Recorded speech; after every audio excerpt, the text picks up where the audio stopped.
So ayan, dito ako galing mga kababayan. Ayan, ito po ay 4th floor na. So pakikilala lang natin yung ating kababayan na kung saan siya ay nag-assist dito sa amin para makarating kami dito sa loob hanggang sa 4th floor nitong yung Pinya Design. So ayan, ilang magandang hapon at maulang hapon sa atin. Pwedeng malaman anong pangalan natin? Ako si Mr. Linyap. Mr. Linyap. Linyap. Ayan. So matagal na kayo nagmamanage o nagbabantay dito? Ayun, matagal na at isa sa pinagkakatiwalaan dito na i-assist po yung mga bisita na pupunta dito. So salamat sa pag-entertain sa amin. So pupunan muna natin ng video itong napakagandang lugar ng Batarasa. Yan mga kababayan, kung mapapansin nyo, yun yung kalsada na kung saan doon kami galing.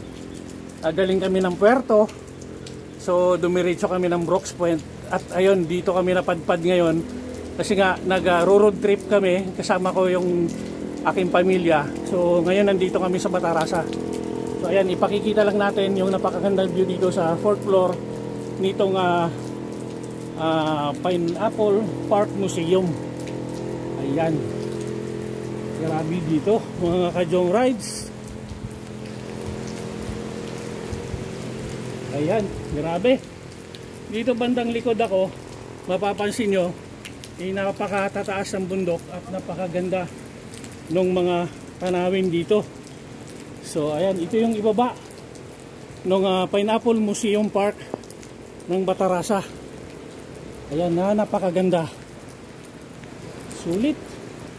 Sulit ang pag-travel mo dito, yung gasolina ng sasakyan mo, yung gastos ng merienda at inyong pagkain ng inyong pamilya. So napakasulit po.